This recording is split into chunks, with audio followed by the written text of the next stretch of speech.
de número 16, versículo de número 8. Amém? Diz assim: ficarei ou permanecerei em Éfeso até o Pentecostes, porque uma grande e oportuna porta se abriu para o trabalho, e há muitos adversários. Porém, permanecerei em Éfeso até o Pentecostes, porque uma porta grande e oportuna para o trabalho se me abriu, e há muitos adversários.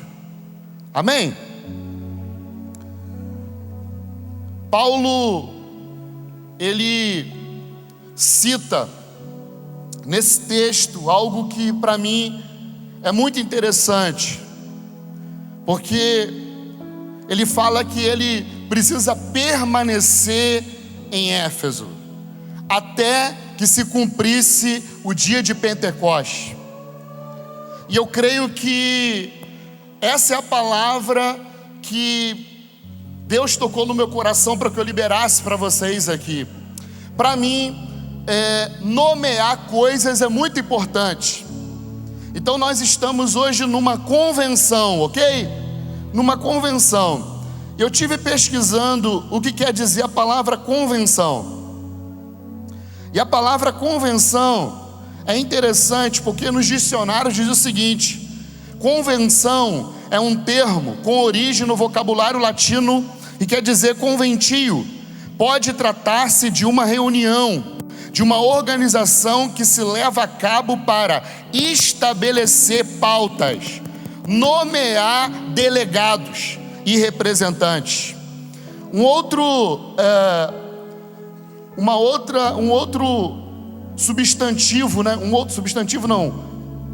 Uma outra significado de convenção é de acordo com determinada atividade, assunto que obedece a entendimentos prévios, normas baseadas na experiência recíproca.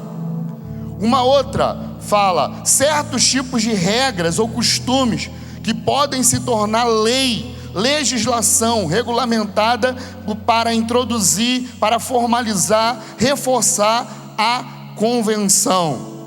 Então, convenção tem a ver com algo sobre estabelecimento. Então repita comigo assim: nós estamos aqui porque Deus está estabelecendo.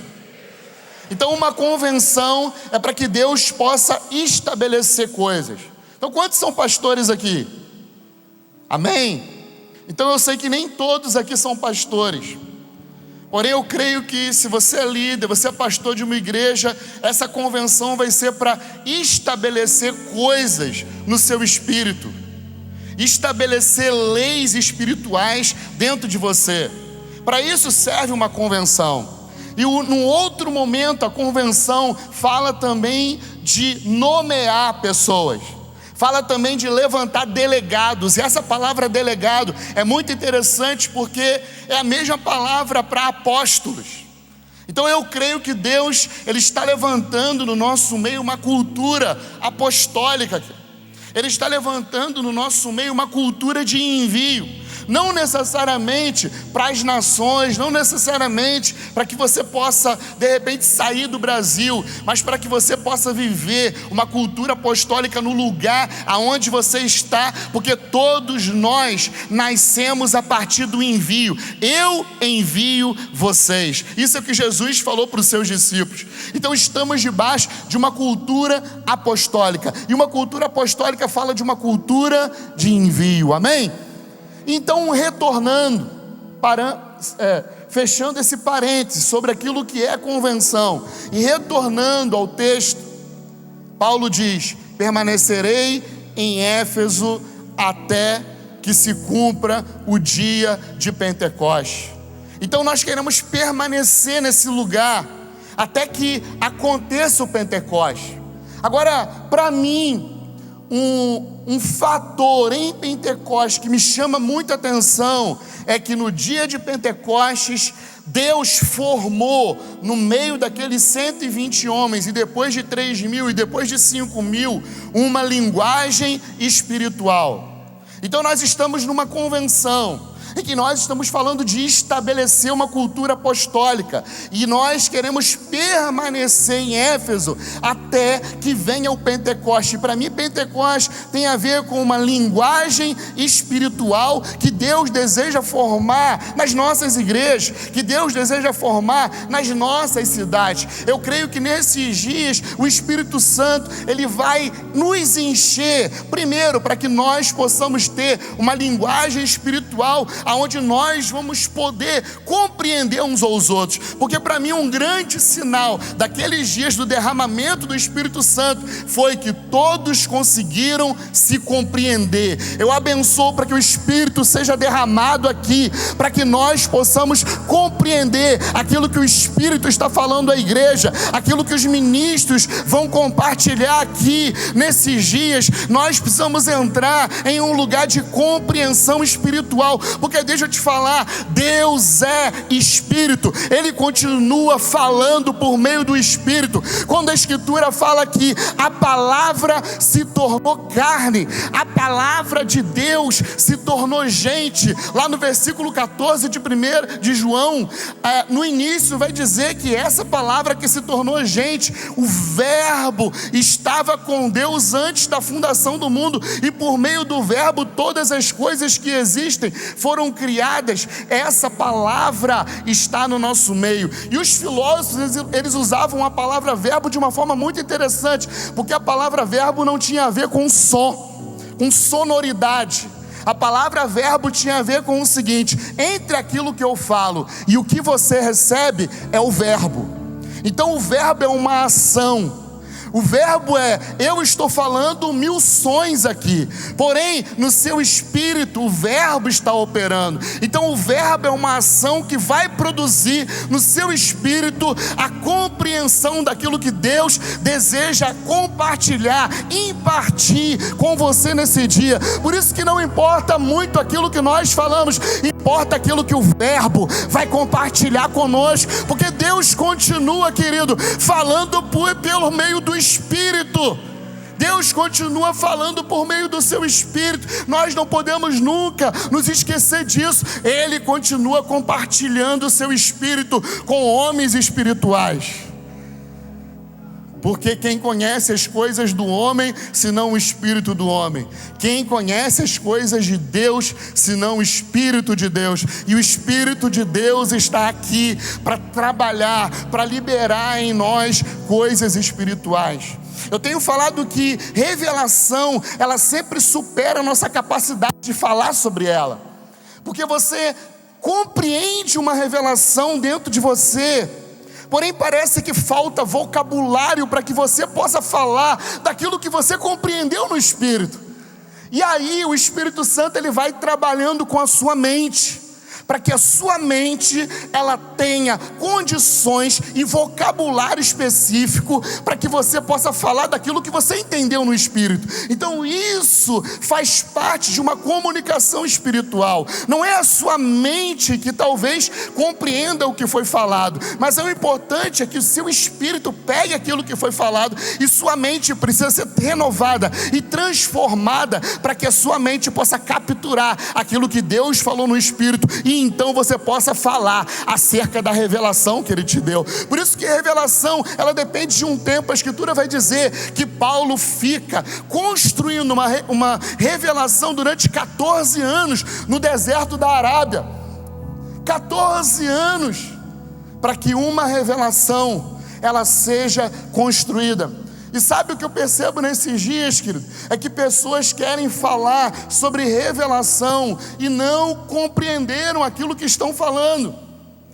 Então uma figura interessante é que a Escritura diz que num dia, um garoto lá da escola dos filhos dos profetas, esse garoto, ele foi cozinhar para a escola dos profetas, e ele foi na mata e ele pegou uma erva daninha, e ele cozinhou aquela erva daninha. E aí sabe o que aconteceu? o veneno entrou na panela, mas Eliseu estava lá. E Eliseu pegou a farinha, jogou naquela panela e cancelou de uma forma poderosa, de uma forma milagrosa, o veneno que estava na panela. Sabe o que o Espírito comunicou comigo nesses dias? É que o Brasil está vivendo exatamente esse momento. Pessoas inexperientes estão dando comida para a igreja. Agora, não é proibido dar comida para a igreja, não é proibido o inexperiente cozinhar e dar comida para a igreja. O que é proibido é não ter supervisão. Nós nesses dias precisamos que Deus levante homens sábios para estar supervisionando aquilo que está acontecendo nas igrejas. Por isso que Paulo, em sua jornada, começou a colocar os melhores que ele tinha para supervisionar todo o trabalho que estava em desenvolvimento. Ele coloca Timóteo para instituir presbíteros. Ele dá um encargo a Tito para que Tito pudesse instituir presbíteros, para que não pudesse ter morte na panela. Nós não queremos cancelar ministérios novos, não é isso. Agora, todo ministério novo, querido, precisa de supervisão. A supervisão é que vai determinar o quanto a igreja vai se desenvolver. E quando eu falo igreja, não estou falando nesses ajuntamentos. Porque nesses ajuntamentos, querido, parece que tudo é perfeito.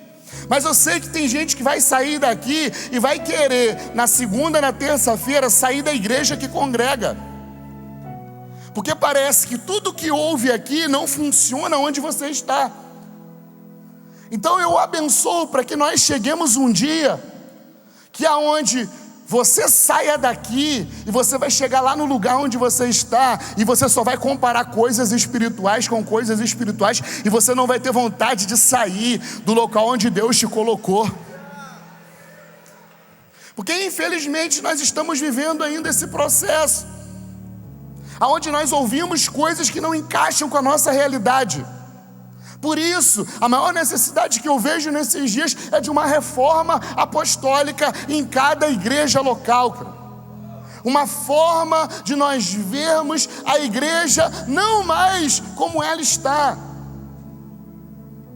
Porque é isso que vai determinar se os ministérios estão operando na igreja. O resultado dos ministérios estarem operando de uma forma eficaz na igreja é que o corpo, ligado por juntas e medulas, vai estar operando o seu próprio crescimento no Senhor. Então essa é a forma como nós vamos medir se a igreja ela vai ser saudável ou não. Deus nunca nos chamou para sermos uma igreja perfeita. Não existe igreja perfeita. Deixa eu falar para você. Existe Mevan perfeito, pastores? Não. Não existe Mevan perfeito, não existe movimento perfeito. Agora deixa eu falar, existem igrejas saudáveis. Nós estamos aqui para construir igrejas saudáveis. Igrejas que você vai ter orgulho de reunir. Igreja, quando chegar no domingo, você não vai querer chegar lá depois que acabou o louvor, só para ouvir a palavra. Igreja que você não vai se atrasar, porque parece que tudo é chato. Não.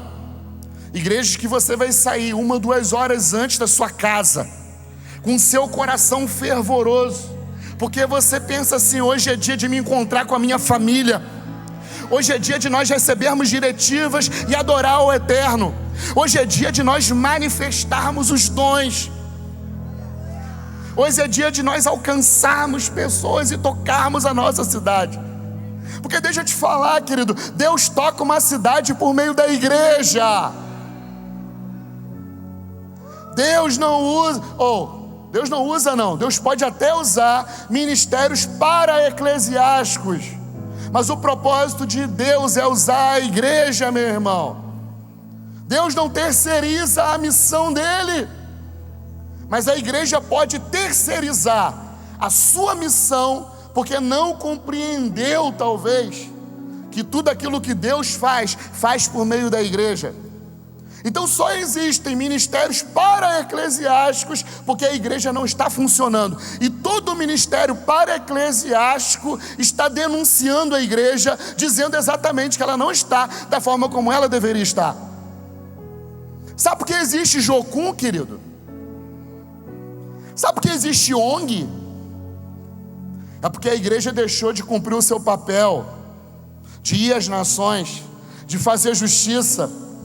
Todos os ministérios para-eclesiásticos estão denunciando a falha na igreja, porque ele chamou a igreja. Na igreja habita a plenitude de Deus, porque Cristo está na igreja.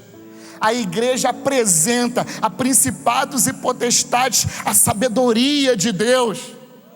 Você imagina, você nem precisa saber, mas enquanto nós estamos reunidos aqui, Deus está abrindo a sabedoria dele nos céus, meu irmão.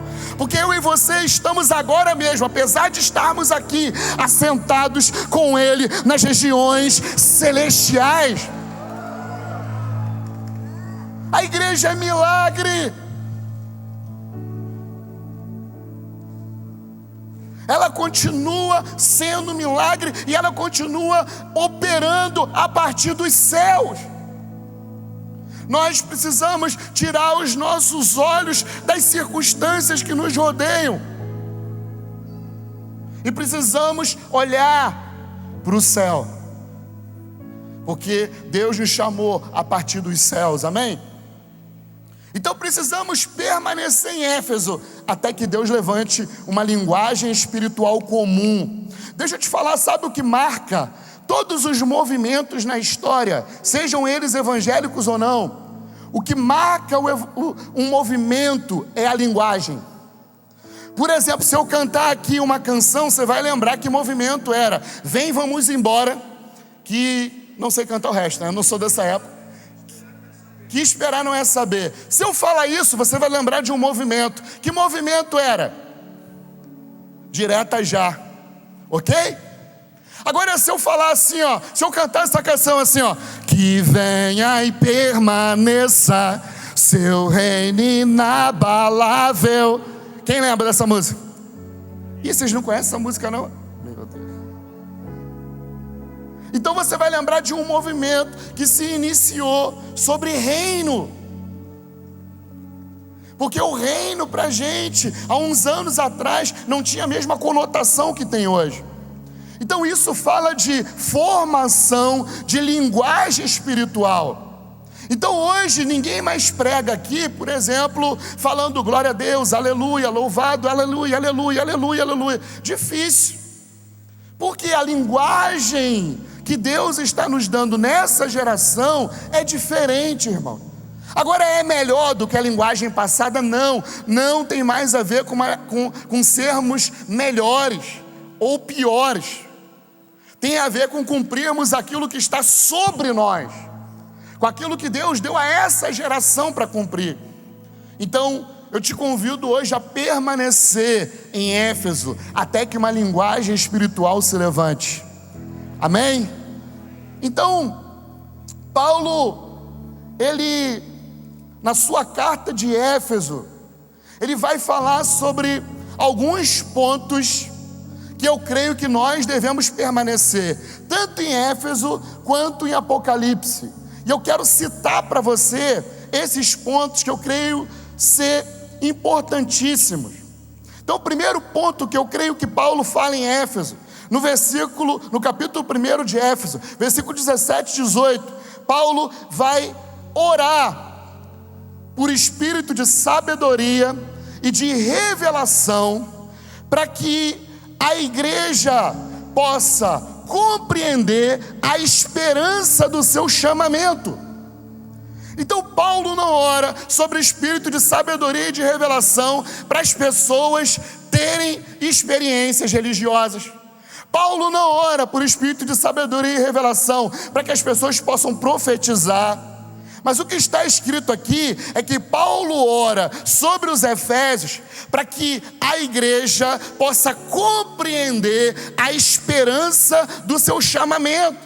E no capítulo de número 1, Paulo vai falar da natureza do seu chamado. E a natureza do seu chamado não tem a ver com uma instituição religiosa. A natureza do seu chamado não tem a ver com você ser brasileiro. A natureza do seu chamado tem a ver com aquilo que Deus fez em Cristo antes da fundação do mundo. Porque Apocalipse 13, verso 8 vai dizer que o Cordeiro foi morto antes da fundação do mundo, meu irmão. A Escritura vai dizer lá em Efésios, capítulo de número 2, versículo de número 8, ele diz assim, que Ele nos escolheu, querido, a graça nos salvou antes que nós merecêssemos essa graça, e isso é dom de Deus, porque pela graça sois salvos mediante a fé, e isso não vem de nós, é dom de Deus. Paulo vai discorrendo sobre a natureza espiritual e a forma como nós fomos chamados,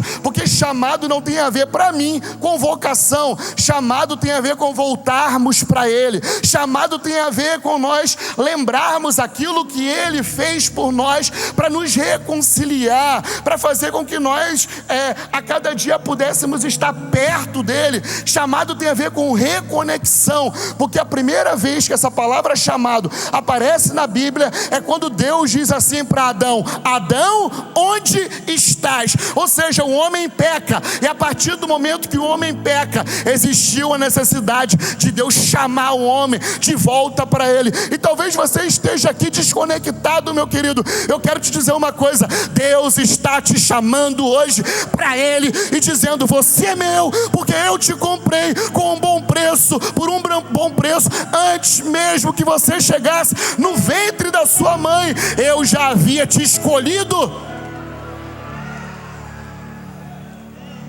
Efésios 2:10, pois somos feitura dele, criados em Cristo Jesus para as boas obras, obras que Ele preparou para nós antes da fundação do mundo.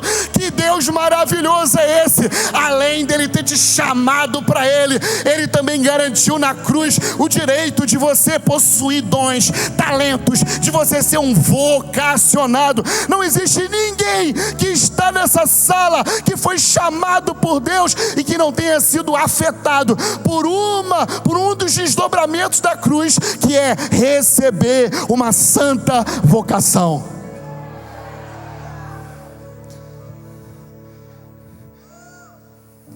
Sabe aquela coisa, não presto para nada? Está amarrado, querido. Você foi salvo para. Você foi salvo com uma finalidade. Você foi salvo para um propósito. Porque a Escritura vai dizer em Efésios 4, verso 7, que Ele desce às profundezas da terra, leva cativo o cativeiro e dá dons aos homens. Onde aconteceu isso? No que nós chamamos de obra de Cristo. A obra de Cristo não é só a cruz, mas é a cruz e a ressurreição. Por isso nós estamos aqui, porque se tivesse só a cruz, eu e você não estávamos aqui. Nós só estamos aqui porque Ele ressuscitou e Ele garantiu para nós o direito de sermos perdoados, o direito, meu querido, de estarmos como família de Deus, o direito de sermos filhos de Deus, o direito de sermos sacerdotes de uma ordem superior, e o direito, meu irmão, de estarmos reinando com Ele. Permanecer em Éfeso é permanecer compreendendo a natureza do nosso chamamento. A natureza do seu chamado não é natural. A natureza do seu chamado não é físico, não está atrelado a circunstâncias, não tem a ver com o homem. Os homens podem até potencializar aquilo que nós temos, mas a natureza é como um homem não pode gerar um grão de feijão, o homem pode regar o grão de feijão. Ou seja, Deus colocou uma semente vocacional dentro de você, e essa semente vocacional, ela pode ser desenvolvida a partir dos 5 ministérios. Porém, nenhum homem plantou essa semente dentro de você. Quem plantou essa semente dentro de você foi Cristo. Cristo colocou essa semente dentro de você. E agora nós trabalhamos para potencializar, que essa semente possa se desenvolver, que essa semente possa crescer, permanecendo, crendo que Ele nos chamou para uma bendita esperança. Permanecer em Éfeso, é isso. A segunda coisa que Paulo, que vai estar inserido dentro de Éfeso, permanecer em Éfeso é compreender que existe um plano que são maiores do que os meus.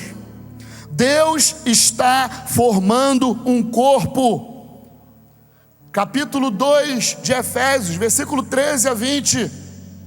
Existe um plano de Deus, querido, um plano de restauração de todas as coisas, e nós fazemos parte desse plano. Paulo vai desenvolver isso, falando que isso tem a ver com o mistério, e esse mistério ele vai explicar que tem a ver com Deus quebrando a parede de inimizade que havia entre os povos. Sabe por que nós podemos estar aqui? Porque Cristo é a nossa Shalom, porque Cristo é a nossa paz, porque Ele quebrou a parede de inimizade que havia entre nós. Mas Ele não quebrou essa parede de inimizade que havia entre os povos para formar um novo povo, não.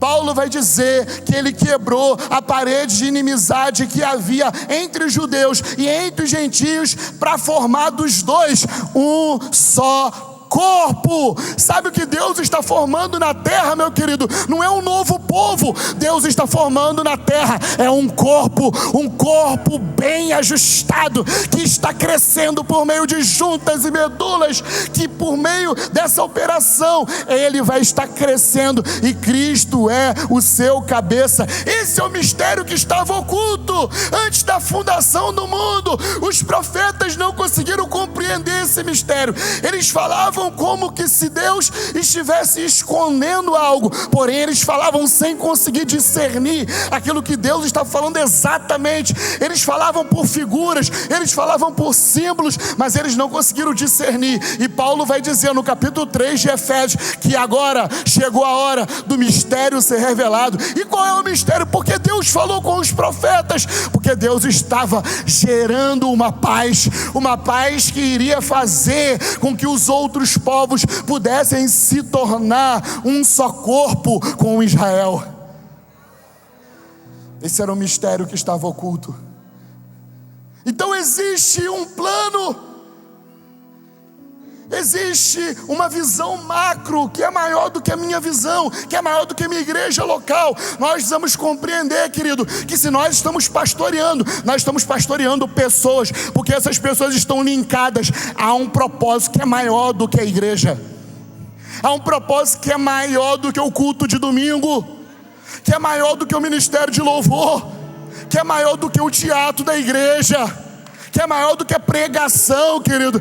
Existe um propósito maior para você, meu irmão. E aí então nós vamos abandonar a nossa missão oculta no nosso coração. Deus não te chamou para você ter uma missão.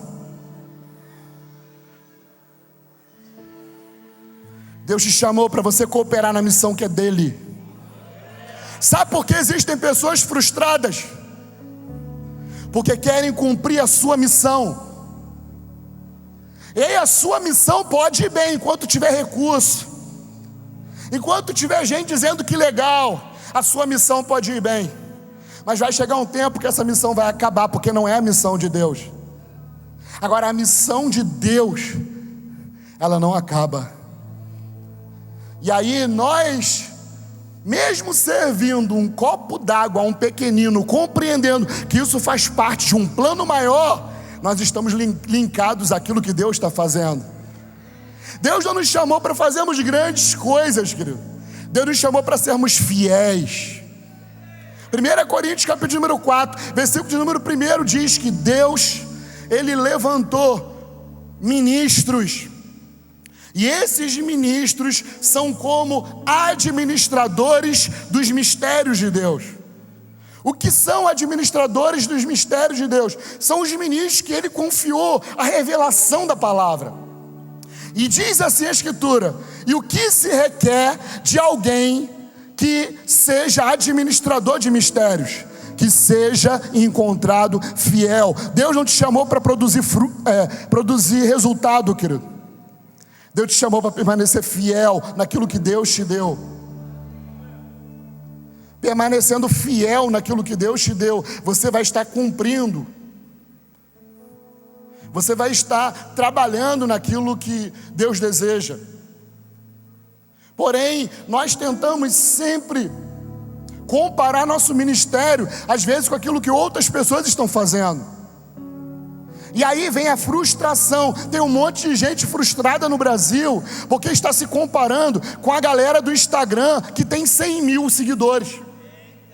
E aí você não consegue 100 seguidores, e você fica chateado.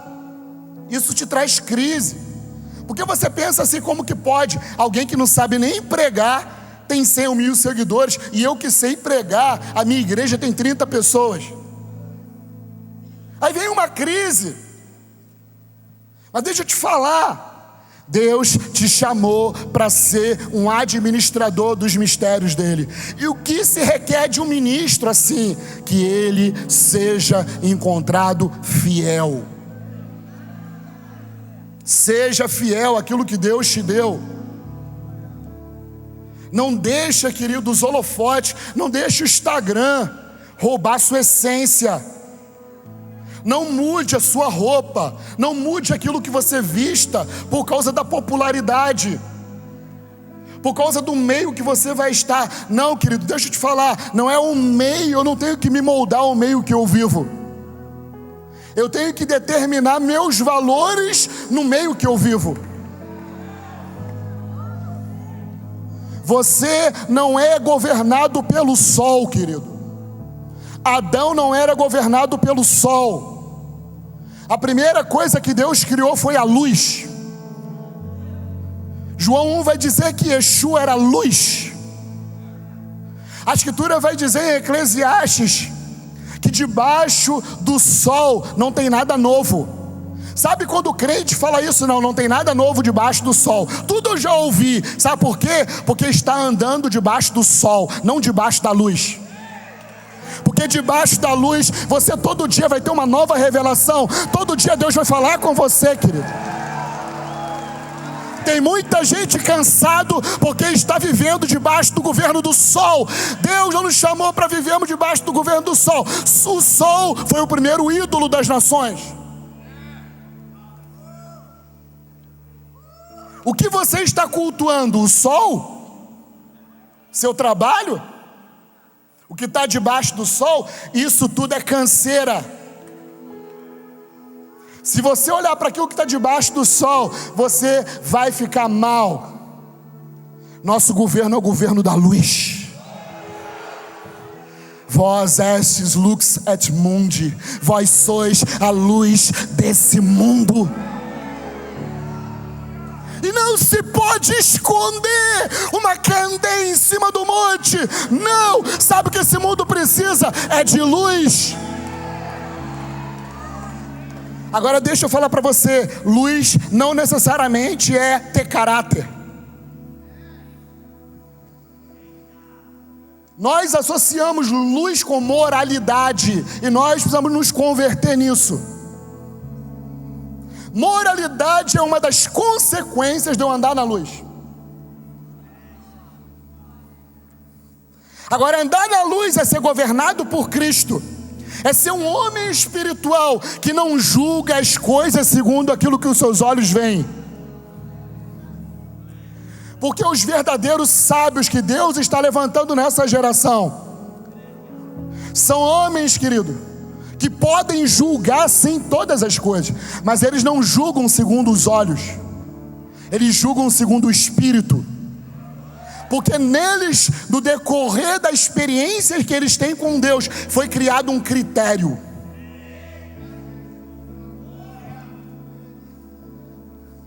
Porque você não vê mais ninguém segundo a carne, mas segundo o Espírito. Porque se nós aqui começar a nos olhar segundo a carne, nós vamos rejeitar pessoas e aprovar pessoas. Mas nós precisamos olhar uns aos outros segundo o Espírito. Que tipo de espírito vocês sois? De que espírito vocês sois?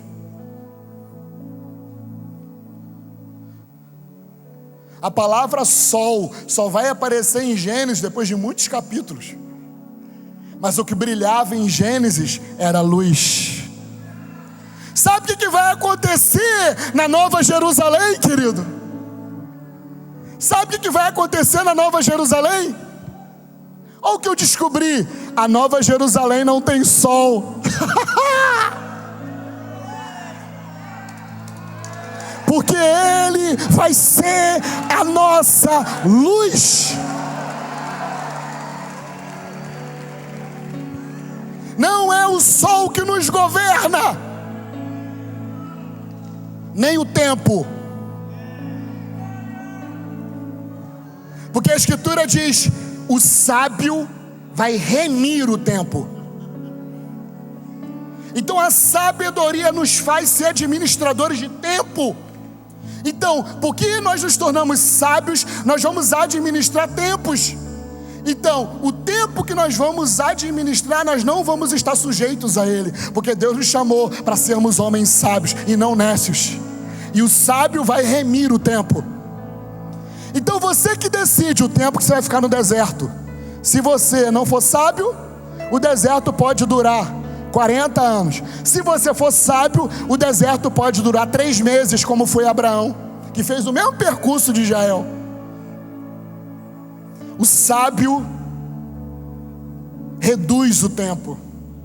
Então não vivemos mais debaixo do governo do sol. Por isso que as pessoas ficam dizendo: eu já ouvi isso. Igreja, isso é tudo canseira. Está tudo muito repetitivo. Sabe o que é isso? É o governo do sol, querido. Porque o governo da luz, Deus é Espírito, e Ele se comunica conosco a partir do Espírito, meu. Mas sabe por que isso é difícil? Porque nós ainda não desenvolvemos a nossa capacidade de discernimento espiritual.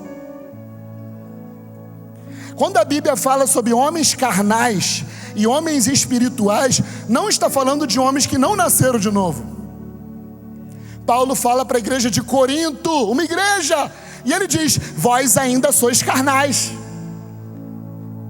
porque eu não pude dar a vocês alimento sólido, mas leite. Então o que é carnalidade? É infantilidade. O homem carnal, querido, não é o seu vizinho que não é crente. Ele é um homem natural. Sabe quem é o homem carnal? O menino, enquanto ainda não se desenvolveu, em nada se difere do escravo. Tem muita gente celebrando: eu estou liberto, eu sou livre. Eu sou livre, mas a Bíblia diz que você, enquanto não amadurecer, você ainda precisa de tutores e você ainda é escravo. É o ministério da infância. É gente que não amadureceu. Sabe por que Paulo manda dar leite? Porque leite é para crescer dente.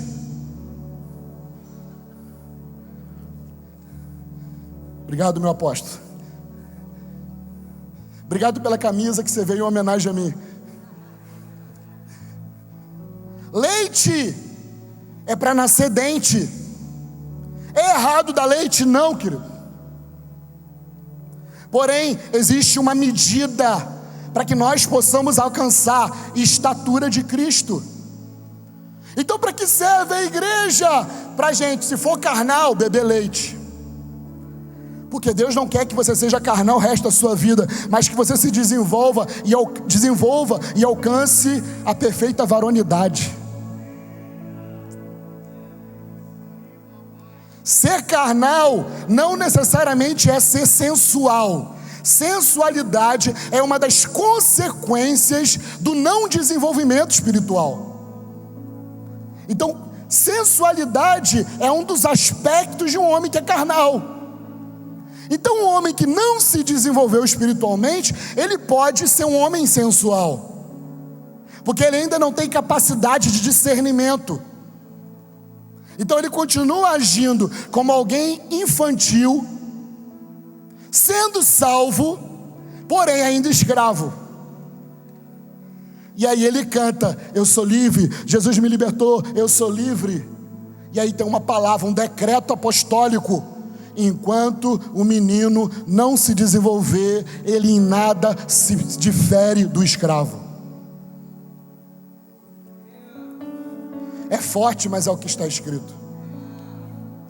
Tem uma coisa que eu ouvi do apóstolo Juscelio: Cristo já nasceu em você, porém ele ainda não está formado em você.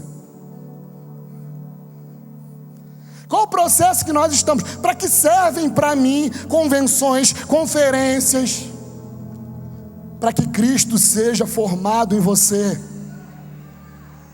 para que nós sejamos aperfeiçoados. E o aperfeiçoamento dos santos vai cooperar para essa obra do ministério, que tem a finalidade de edificar o corpo de Cristo, querido. Nós estamos numa edificação, amém? Diga assim comigo: eu sou um mestre de obras. Estamos numa edificação, então precisamos permanecer em Éfeso, até que possamos compreender a natureza do nosso chamamento. Precisamos permanecer em Éfeso, até que nós possamos compreender que os planos dele são eternos e maiores do que os meus, que Deus está num trabalho de restaurar todas as coisas, e ele decidiu começar por você, a obra-prima dele. Não estamos mais debaixo do governo do sol. Não é o sol que te rege. Quem te rege é a luz. Não nos movemos pelas circunstâncias, mas pelo Espírito, que comunica com o nosso espírito de que nós somos filhos de Deus.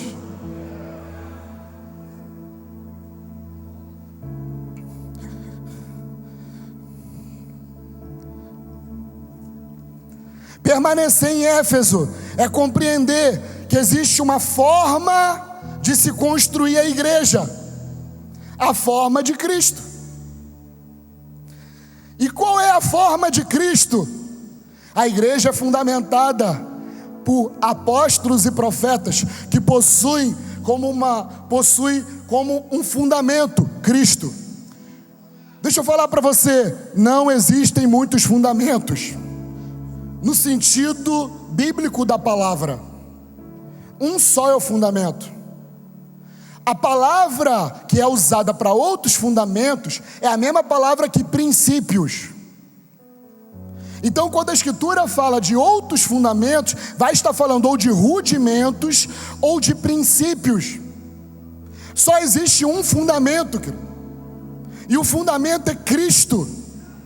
E todos os princípios advêm do fundamento.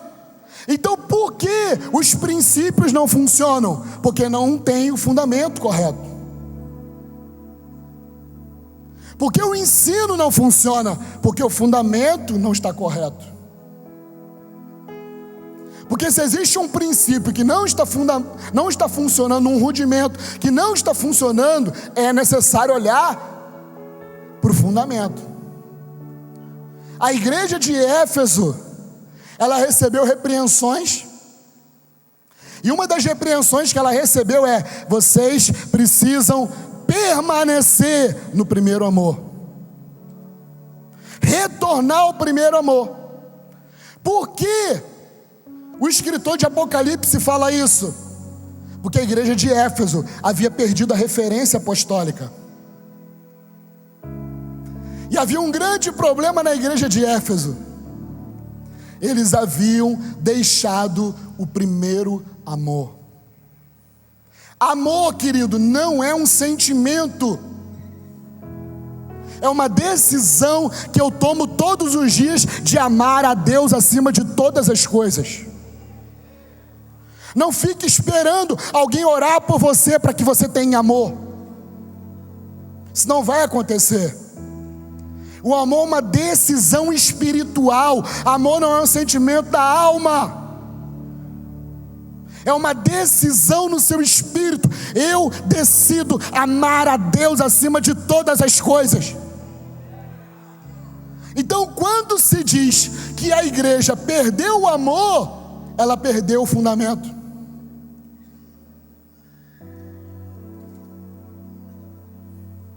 Ela perdeu aquilo que é de mais importante, porque é impossível estar em Cristo e não amar.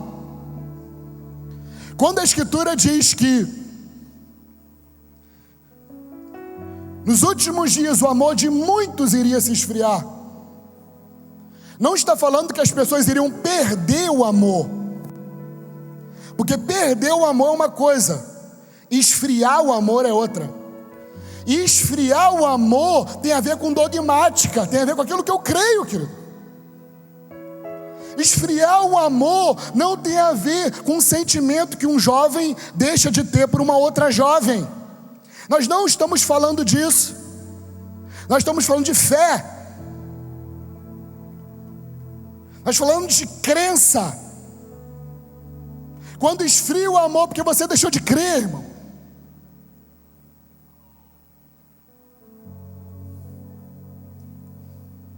Permanecer em Éfeso é permanecer no amor. Ele diz aos Coríntios: eu lutei com bestas feras em Éfeso, e eu preciso permanecer em Éfeso. Ou seja, todas essas coisas sempre vão se levantar oponentes para que você não ame, oponentes para que você faça do seu ministério algo terreno, algo visível, algo que tem a ver com os homens, algo que tem a ver com a presente era. Bestas feras queriam impedir Paulo de viver aquilo que estava determinado para ele viver. Ou seja, os oponentes sempre vão se levantar. A igreja de Éfeso não existe mais hoje. Ele disse: eu aprovo vocês porque vocês conseguem discernir quem são os falsos apóstolos. Vocês conseguem discernir quem são os homens maus. Vocês conseguem discernir quem são os nicolaítas. Vocês têm uma forma de olhar que eu aprovo. Porém, não adianta sermos críticos com aquilo que nós não aceitamos e que isso é legítimo, sem que tenhamos amor. Porque senão nós vamos nos tornar criteriosos sem amor. Nós vamos nos tornar pessoas que apenas vão fazer juízo de valor sem olhar no espírito. Eles foram aprovados por entender o que está errado. Hoje no Brasil, querido, está todo mundo formado na arte da autocrítica. Todo mundo sabe o que está errado. Se você pegar um jovem de 16 anos e perguntar assim, o que está errado na igreja, ele vai te dizer o que está errado. Agora, poucos têm a solução para aquilo que está errado. Por isso Deus está levantando nessa geração mais perversa homens sábios.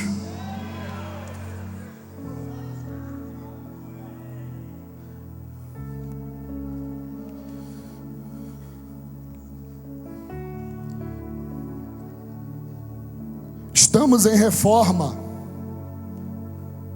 E a reforma ela começa pelo fundamento, pelos princípios, para gerar valores que vão gerar hábitos.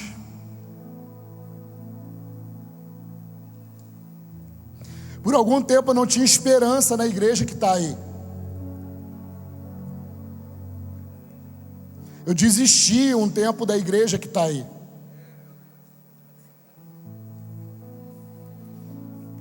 Mas hoje eu tenho esperança, irmão. Cristo abriu meus olhos. Porque eu sei que em meio a uma geração mais perversa, Deus tem um remanescente. Deus não precisa trabalhar com todo mundo.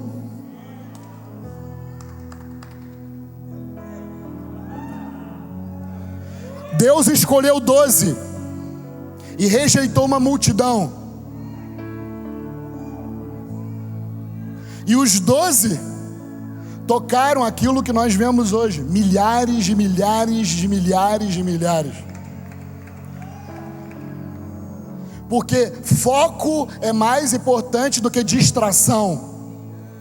Jesus sempre demonstrou que a multidão o distraía.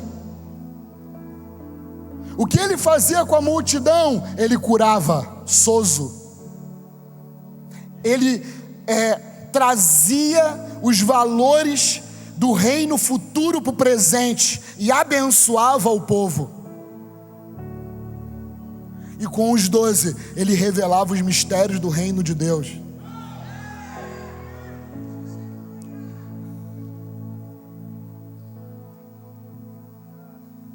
Deus não precisa de todo mundo.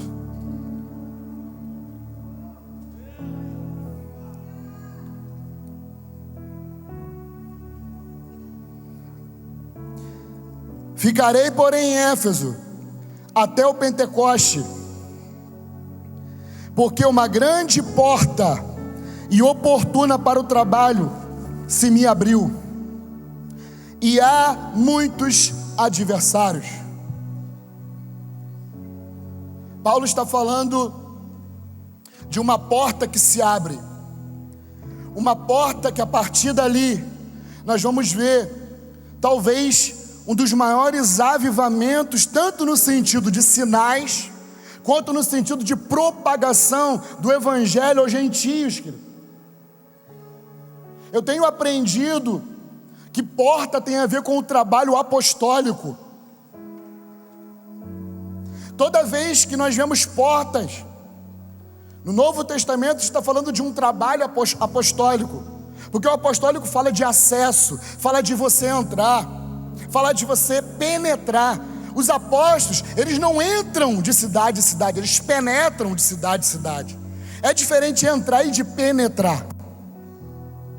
Paulo, ele penetra em Éfeso. Antes de Éfeso, ele havia penetrado em Corinto, na Cencreia. Então ele vai penetrando. Como que nós diferenciamos um trabalho apostólico de um trabalho de evangelista? Talvez porque os evangelistas, eles vão tocar o superficial. Os apóstolos, eles vão penetrar e vão causar um transtorno, querido, nos lugares aonde eles estiverem. E não precisa ser numa multidão. É um abalo sísmico, porque eles penetram numa cidade. Ser apostólico não é andar de nação em nação viajando, querido, e nem mesmo pregando, mas penetrando de nação em nação. Porque pequenas mudanças podem ter resultados muito profundos quando um apóstolo está movendo numa nação.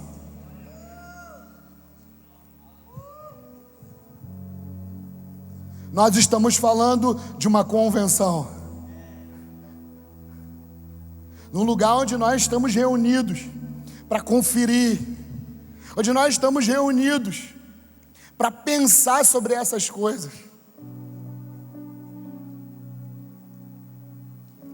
O que acontece em Éfeso?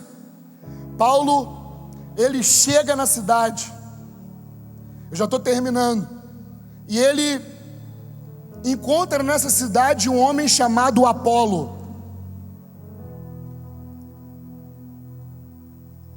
Ele se encontra com Apolo, ele volta para Corinto. Apolo já havia passado em Corinto. Apolo volta para Éfeso e começa a ministrar em Éfeso. A Escritura diz que Paulo deixou em Éfeso, nessa ida dele, 2 dos seus discípulos, Priscila e Áquila. E Priscila e Áquila começaram a ver Apolo pregando. E eles olharam e disseram: uau, que homem fabuloso. Ele pregava com a convicção do Espírito. A Escritura diz que ele era cheio do Espírito. A Escritura diz que ele era preciso no que ele falava. Era um homem de Deus. Porém, sabe o que Priscila e Áquila perceberam? Que ele estava se movendo numa verdade que já tinha cumprido a sua etapa. Eles percebem que Apolo estava ainda no batismo de João. Então ele está falando, provando que Yeshua era o Messias, é claro, porque João sabia disso. Porém ele estava totalmente desatualizado daquilo que Deus estava falando numa geração. Então não tem a ver só com pregar, porque Apolo era considerado como um dos notáveis, um dos apóstolos que penetrava em nações, e existem resultados do ministério de Apolo. Tanto é que Paulo recomenda Apolo aos Coríntios. Era um homem de peso espiritual, porém ele estava desatualizado, querido. Ele estava andando numa verdade que já estava cumprida, porque existem verdades que já foram cumpridas e que não deixaram de ser verdade, ou não se tornaram mentiras hoje, apenas passaram o seu tempo. Apolo está se movendo dentro de algo que já havia passado. Ele estava no batismo de João, e fazendo isso de uma forma poderosa. Precisamente, ele provava para os judeus que Yeshua era o Messias, que Jesus era o Messias. Porém, Priscila e Áquila chamaram ele para o canto e disseram assim: nós queremos te atualizar dentro de uma verdade presente. Existe uma verdade presente, querido, e eu abençoo para que a partir daqui essa verdade presente seja explanada. Nós precisamos compreender aquilo que Deus está falando nesse lugar, para que a gente não saia daqui infrutífero, para que a gente não saia daqui, meu irmão, com as sementes num saquetel furado. Não, em nome de Jesus, o que você vai receber vai ser no seu espírito, como tem falado aqui. Vai ser tudo pelo Espírito, vai ser tudo pelo Espírito, porque Deus está formando homens espirituais nesse lugar, que vão abalar as nações, que vão penetrar em cidades e que vão alterar o curso da vida das cidades.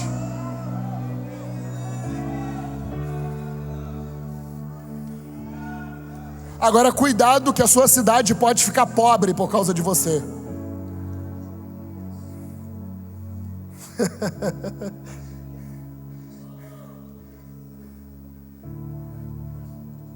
Efésios perdeu a maneira como eles faziam negócios, por causa de um homem que chegou e alterou a mentalidade espiritual de um lugar. O que rege um lugar, querido, não são os cidadãos, é a igreja, é como a igreja pensa. Por isso nós oramos de errado. Tem um problema, a gente olha para o problema. Você tem que olhar por que está acontecendo aquele problema. Dentro da intercessão nós somos muito reativos. Então a gente só ora quando a gente percebe que tem uma coisa errada. Mas a gente não permanece em oração para saber o próximo passo do porquê está acontecendo o que está acontecendo. Isso é viver por antecipação. Apolo, ele é chamado por Priscila e Áquila, e sabe o que ele faz? Ele se submete ao ensino dos discípulos de Paulo. Ele se submete a um casal. Se é nos dias de hoje, sabe o que vai acontecer? Não, se não for o apóstolo, eu não quero falar. Eu quero que o apóstolo vá lá na igreja. Mas aquele homem dá uma lição de humildade. Ele reconhece que ele estava fora daquilo que Deus estava falando naqueles dias. Ele se submete ao ensino de Priscila e Áquila. Atualizaram ele dentro de uma verdade presente. E aí sabe o que acontece? Paulo volta para Éfeso. E quando Paulo volta para Éfeso, sabe o que ele diz? Vocês já conhecem o Espírito Santo. Olha o resultado de alguém desatualizado. pode manter uma cidade cativa na obra passada.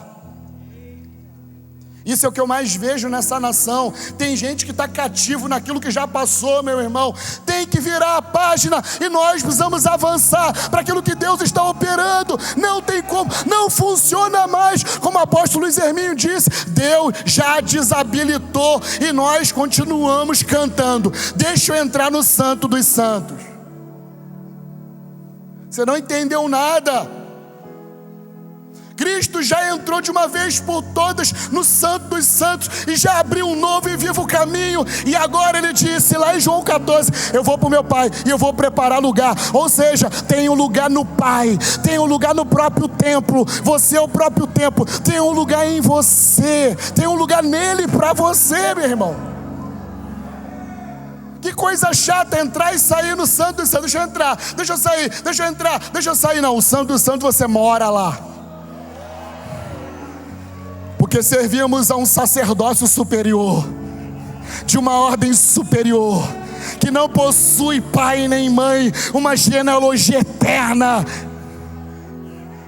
Ele rasgou o véu, e a Escritura diz que o véu era a sua carne, porque ele rasgou a sua carne na cruz, para agora que eu e você fizéssemos parte do seu corpo, como um novo sacerdócio, como um novo templo.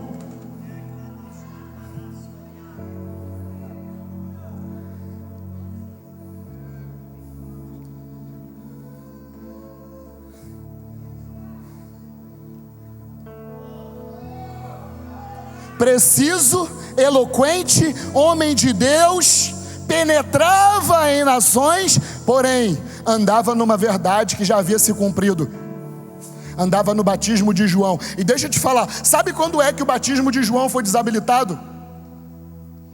Quando Jesus chega diante dele e ele diz assim: aquele lá é maior do que eu. Eu batizo vocês com água. Por quê? Porque João, o que ele está fazendo? Ele está desabilitando o templo. João era sacerdote. E como sacerdote ele batizava? Porque João é filho de Zacarias. Só poderia ser sacerdote, filho de sacerdote. Então João era sacerdote, por isso ele batizava.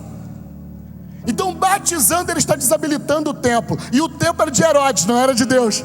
O templo que não tinha arca dentro. E o povo ia para lá com um templo que não tinha arca dentro, meu querido. Que coisa louca! Aí eles começam a ver uma movimentação espiritual no deserto. Começam a sair de Jerusalém e ir para o deserto para se submeter ao batismo de João. Aí quando Jesus aparece, sabe o que João diz? João diz assim: olha, aquele que está vindo é maior do que eu. Eu vos batizo com água, porém ele vos batizará com o Espírito Santo e com fogo. Sabe o que João está dizendo? Eu batismo só de uma forma exterior, porque religião é isso. Religião olha você de uma forma exterior. Se você anda um pouquinho, querido, diferente da religião, eles dizem assim: ah, que cara esquisito, que cara não convencional, não se amolda ao nosso esquema. Você não precisa se amoldar ao sistema desse mundo, querido, mas você precisa renovar a sua compreensão, para que seus olhos sejam abertos e você veja luz, luz, luz, luz, luz.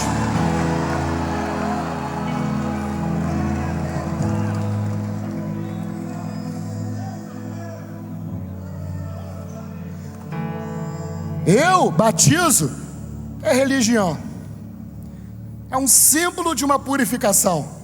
Porém, aquele que está vindo não vai batizar mais vocês com água.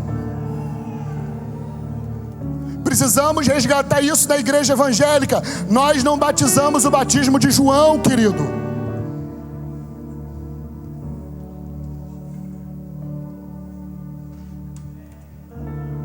Jesus disse, João disse: esse que vem é maior do que eu. Ele tem um novo sacerdócio, um sacerdócio superior, ele é maior. E ele vai batizar vocês não é de fora para dentro para limpar caraca, porque o batismo por fora é só para limpar caraca. Agora o batismo por dentro é: para consumir o seu pecado, meu querido. É de dentro para fora. Paulo ele vai dizer: eu, como sábio construtor, lancei o fundamento. Agora veja como cada um constrói sobre esse fundamento, porque vocês podem construir de uma forma errada, e vocês podem produzir 6 tipos de obras, 3 tipos de obras ruins, 3 tipos de obras boas. Só que todas essas obras vão passar pelo fogo. Vocês podem produzir madeira, vocês podem produzir feno, vocês podem produzir palha, vocês podem produzir prata, vocês podem produzir ouro, vocês podem produzir pedra preciosa. Agora, de uma coisa vocês não podem fugir: o fogo vai queimar de dentro para fora.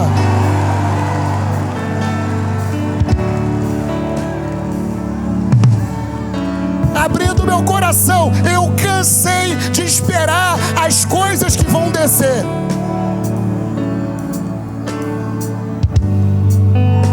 Ele disse para a mulher samaritana: sabe o que vai acontecer? Do seu interior.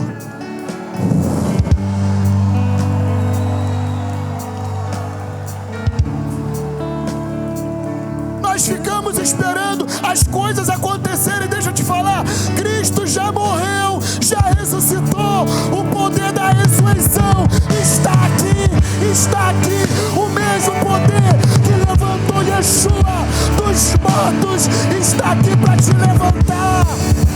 Levanta-te, ó tu que dormes. Levanta-te de dentre os mortos e Cristo vai te iluminar. Aluio satro que sapra tu se omenequeita sai. E evertei o face do endereflasse que tem.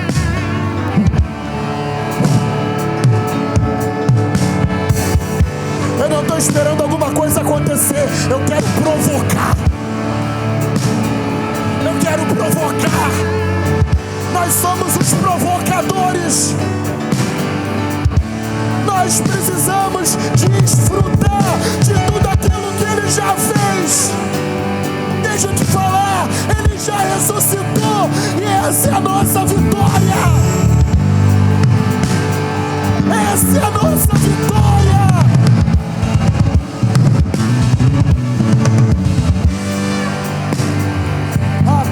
Sobre a nave Afai, permanecer em Éfeso até que chegue o Pentecoste. Vamos subir.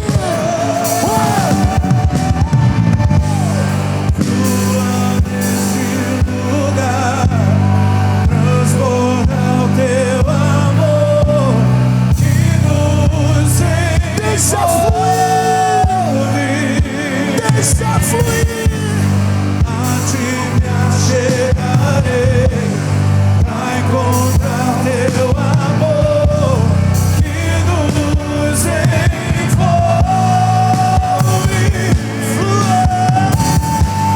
Flua nesse lugar, transborda teu amor que nos envolve.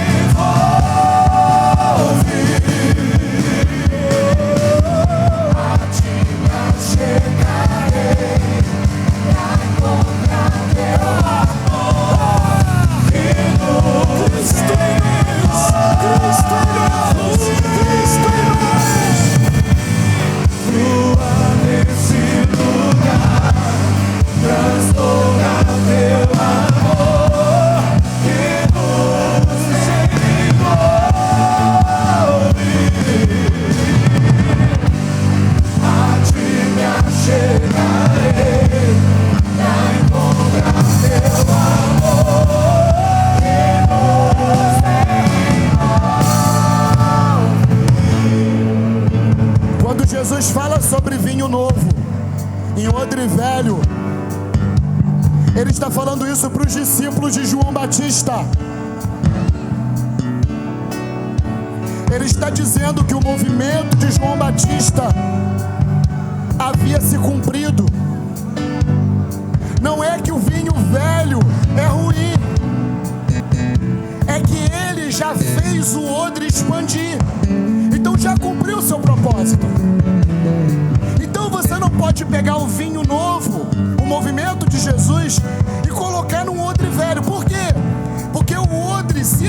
expandir mais, ele vai perder. Nós estamos perdendo, querido, há anos, porque nós não compreendemos isso. O vinho vem, o vinho vai embora. Esse é o terceiro mover de Deus que eu participo. E infelizmente todos os moveres passaram, o vinho se perdeu. Sabe por quê? Porque a reforma não aconteceu.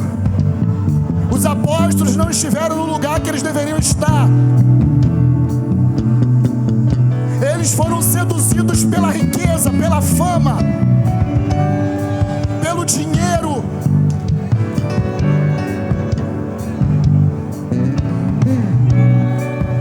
Chegou a hora, Brasil! Deus está levantando uma geração apostólica, uma cultura que tem como fundamento Cristo, a nova aliança.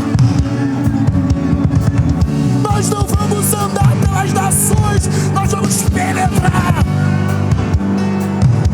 Nós vamos transtornar o mundo. Aqueles que transtornaram o mundo inteiro chegaram aqui também. Quando você chegar na sua cidade, você vai ouvir isso. A oposição vai se levantar e vão dizer: aqueles que transtornaram o mundo inteiro chegaram aqui também.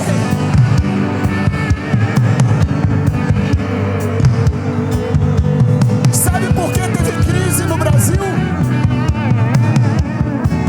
Porque Deus estava corrigindo a igreja que ganhou dinheiro, que não soube como usar o dinheiro e enriqueceram só para si. Vivemos tempo em que grandes igrejas perderam seu know-how. Deus está trazendo de novo uma prosperidade aqui. Deus está trazendo de novo, sabe por quê? Porque já existem homens que estão no nosso meio, que estão alinhados com aquilo que Deus está fazendo e que nunca vão ser conhecidos. Nunca vão ser conhecidos. Talvez nunca vão ter 100 mil pessoas no Instagram, mas quando eles pisarem numa cidade,